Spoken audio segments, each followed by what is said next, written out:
Hello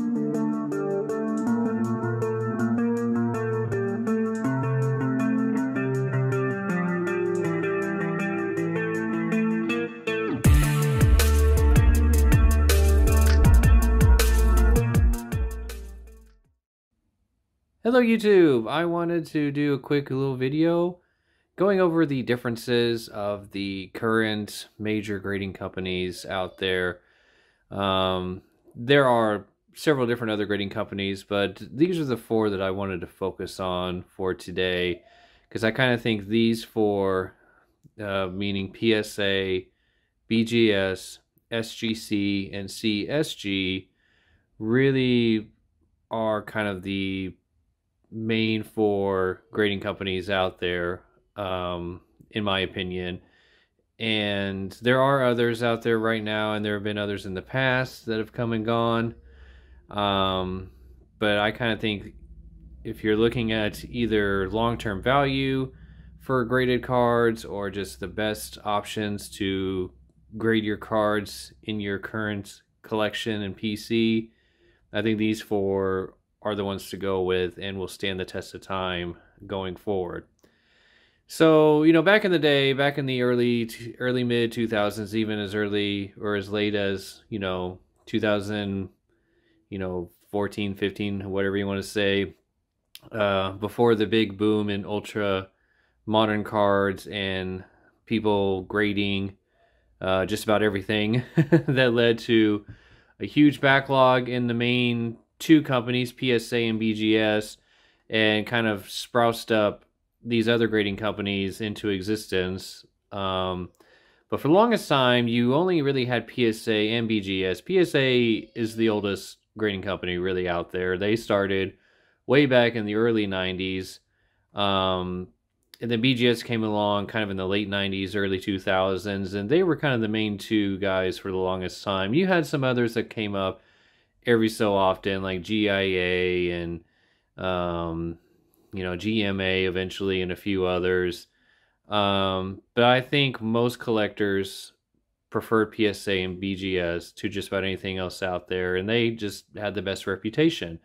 PSA was notorious right away because they graded the Honus Wagner card that made headlines in terms of all-time sales, and of course that card turned out to be trimmed, but that didn't really have an effect on how the legitimacy of PSA as a grading company. They stood the test of time, and this is actually an example of their old label. Basically their original label. They had this label for the longest time. Now, of course, they've changed their label to the new modern one with the modern ink and modern holographic image, at the bottom. But PSA kind of took control as the main grading company probably around the mid 2010s, probably around 2016, 17, somewhere around there. Because, for the longest time, I think PSA and BGS were pretty even, and I think it was just kind of a personal preference. And I remember back when I started collecting graded cards, I actually kind of preferred BGS slabs. I just always kind of liked the look of the BGS slabs over the PSA slabs. But PSA kind of took over for a lot of reasons. I think one of the main reasons is that they offered up pop reports, SED registries, certification searches, all kinds of stuff off of their website that was totally free. Whereas BGS, they offered a lot of those, but you had to have their subscription in order to access it. And so you just had a lot more collectors that had access to the PSA SED registries and pop reports and all those things. And more people started utilizing those, and more people, I think, just started submitting to PSA, because it was also easier to bulk submit to PSA back in the day than it was to BGS. And PSA did a really good job, I think, of reaching out and getting a lot more group submitters. whereas BGS, I think, kind of lagged behind that for a little while. I mean, like I said, I remember back in the day when this was kind of starting off, uh, I really felt like that the more like local card shops and group submitters that you talk to, the majority of them had a deal with PSA as opposed to BGS. And so more and more cards went to PSA, the pop reports grew larger and larger. And so, to get a really good sense of pop reports for most cards, more and more people relied on the PSA pop reports, and they were just easier to access and easier to look up as opposed to BGS. So those are kind of some of the reasons I kind of think PSA kind of took over in terms of popularity lately. And of course, nowadays, they are kind of the gold standard, and most of the price points are based off of PSA slabs first, especially PSA Gem Man 10s. Those are usually the prices that go up the fastest and quickest when a player's card rises in value. You usually see the PSA Gem Man 10s rise up first, and then the other grades behind it will probably have a slow rise based off of that. And so, PSA is the gold standard, and they're the first one people go to when it comes to grading, and the first one that people look to when it comes to figuring out the resale market value of these slab cards. Now, BGS, like I said, they kind of fell behind now. You can see this is their slab compared to the PSA slab. It's a thicker slab, more sturdy, and like I said, back in the day, I just aesthetically just prefer the BGS slab over the PSA slab, which is why I kind of bought more BGS back in the day than PSA. And I always like the labels of the labels of BGS, and the fact that they change their colors. If it's a 8.5 or 9, it's a silver label. 9.5 or 10, it's a gold label. And then, of course, a few years ago, they came out with their infamous black label. Now, the black label BGS cards really still are kind of the most popular among high-end collectors, I would say, just because they don't give out the black labels very often, obviously. And so the rarity of finding a black label, for instance, a black label LeBron James Topps Chrome rookie card, it's still pretty rare, and those really demand the highest price points, even over a PSA Gem Mint 10.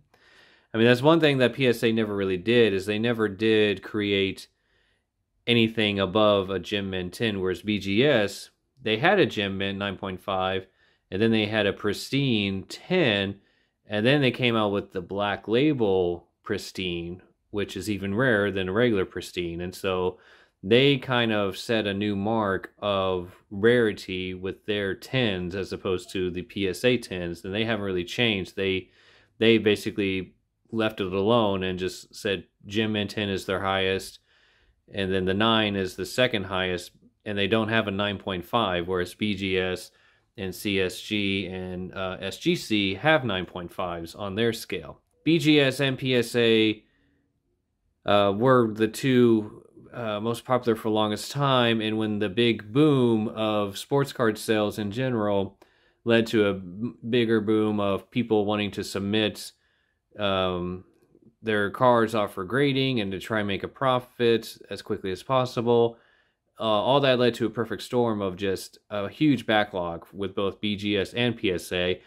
PSA has actually, I think, done a better job of taking care of their backlogs a little bit quicker than BGS has, and they've communicated to the public a little bit better. I still don't really get very much communication from BGS in terms of how they're handling their backlog issues, when they're going to come back to their really rare or their really low submission price points that they used to have.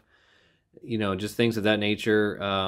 You don't really get much from BGS. And so it was a perfect storm for other companies to kind of come around and for an older company to gain more popularity.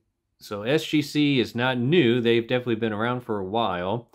Like I said, when BGS and PSA were the two popular ones, people knew about SGC. They go all the way back to like the early 2000s, I want to say. But when they first came out, they were kind of just a niche company. The really vintage collectors, vintage baseball collectors in particular, liked SGC when it came to grading and authenticating older cards. But not many people liked SGC, especially their old labels, which kind of looked like this, but it had a green label on the top, and the slabs weren't quite as sturdy back in the day. So they went through kind of a makeover with the slabs, and when BGS and PSA were having their issues, SGC kind of became an alternative that a lot of collectors started looking into a little bit more, especially with their newer slabs and newer labels. People like the black and white, and they refer to the tuxedo labels, and you can kind of see why. So they like the new tuxedo label look and the new slab look. And so I think more and more people started going to SGC, and SGC did a really good job of, keeping up with their demand, turnaround times. Their customer service has been top notch, as far as I can tell, these past several years. And so I think more and more people started liking SGC, and it kind of gave them a new audience, so to speak. And so I still kind of think these SGC labels look better with older cards. These vintage cards with borders in particular, white borders, tend to just really pop and really look better with these black and white labels.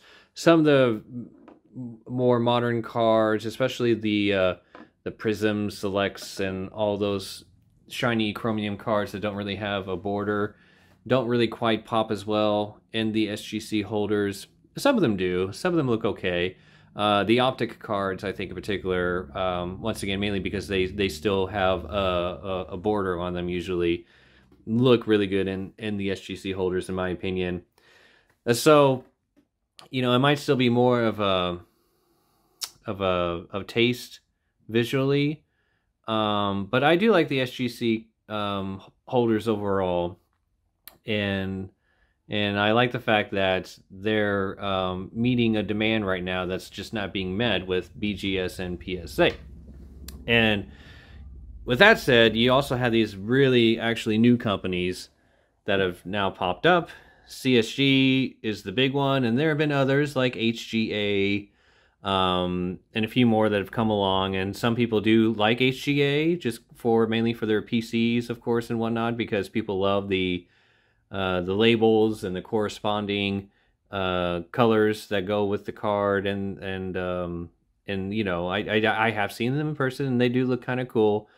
But HGA has had their issues, I think, mainly because they're new, and all new companies go through some issues when it comes to, authenticating things that shouldn't have been authenticated, and having issues with the labels not, working or the way they're supposed to sometimes, or getting mislabeled. So anyways, there's been a lot of people out there that have shown via social media the issues that HGA has had, and you can go take a look at that if you want to. No, none of these companies are perfect. All these companies have had issues in the past. There has been all kinds of things that has popped up over the years that I won't go over right now because the video will be way too long.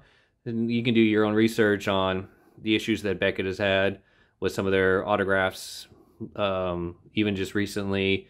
A lot of fake autographs have been BGS slabbed. A lot of fake RPAs have been BGS slabbed and authenticated. Same goes for PSA. They've definitely had their issues as well. So anyway, I'm not knocking the new companies too much for any of those type of issues, but I do think that it's going to be hard for most of the new companies to really stick around and be considered at the same level as these companies. The company that has the best chance at it is CSG. CSG is not necessarily new, they're just new to sports card grading. So CSG is actually the same company as CGC, which has been known over the years for grading Pokemon cards and grading comic books and other things in the collectibles industry. They recently decided to venture into sports card grading. They started doing that around, I want to say 2020, maybe like late 2020-ish or whatever.